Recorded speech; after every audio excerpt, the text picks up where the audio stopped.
Before we open, questions to the media, let's just tell us something about how did you get this film? What was the process?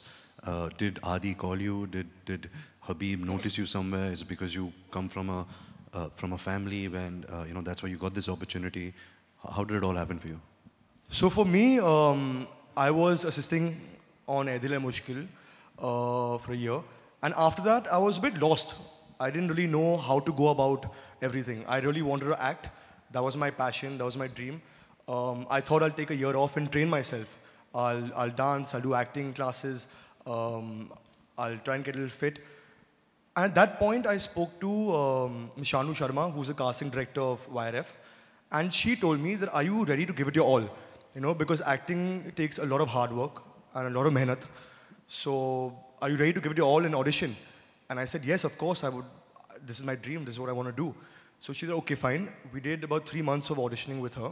And then she still said, she said, you're a bit raw, right now. Go and train yourself and do a couple of acting courses. Then one day I got a call from Shanu. And she says that, Adar, tomorrow you have a really, really big audition. And she gave me 2 big scenes from Band Baja Barat and Ishaq Zadeh. So ghar pe gaya, I went, I prepared. And I came back the next day and I did my audition. Then I didn't hear from her for a week.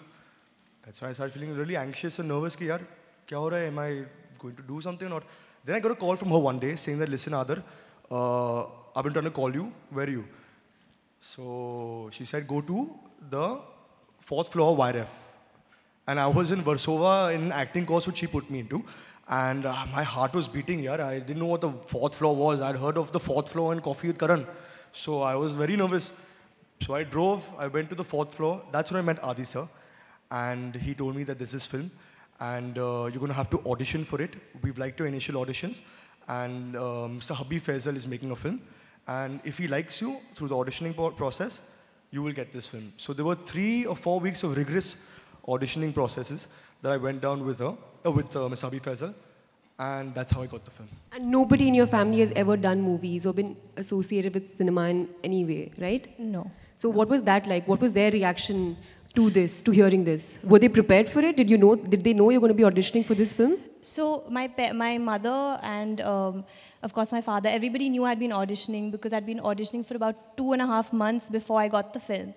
And my mother kept telling me that, Anya, don't get your hopes too high because, if you don't get it, you'll be very upset. So I think that's something I tried to do, but in my mind, I was like, if I don't get this, I'm going home. Like, that's the end of it. Like, this is it for me, and I have to get this. So I was very positive about the auditions. I think Shanu and Habib sir and Adi sir, everyone was very motivating.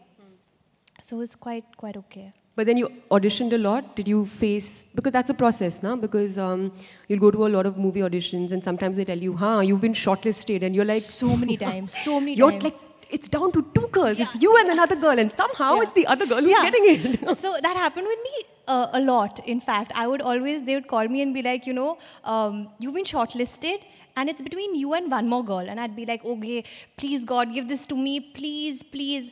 I'd call up my mom and be like, Acha mama, I've been shortlisted for this ad. I think I'm going to get it. And of course, I never got it.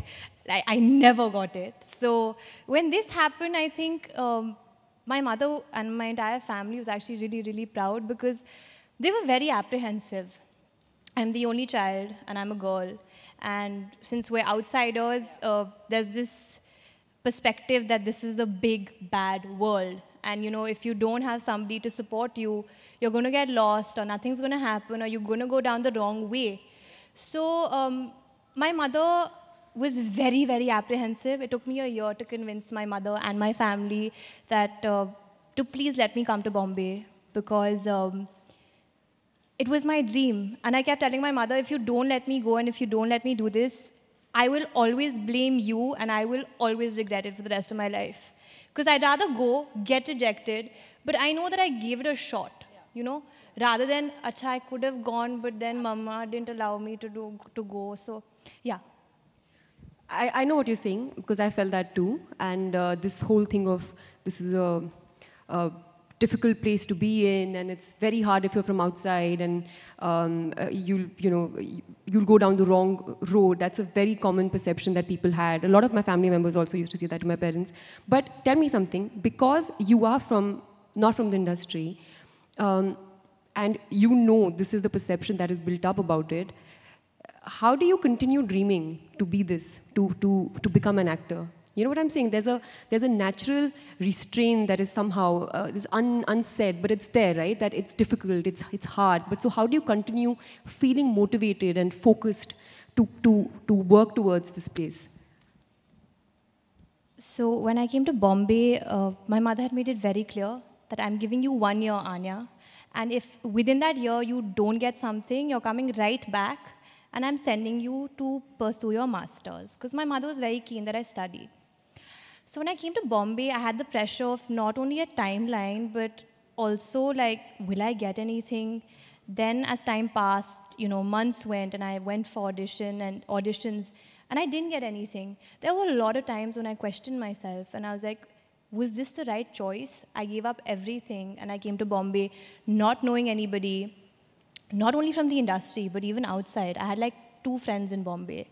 So was this the right choice? But then, since the first movie that I watched in my life, which was Dil To Pagal Hai on screen, it stuck on. So obviously there was something in me that kept pushing me and saying that, listen, your entire life you wanted to do this.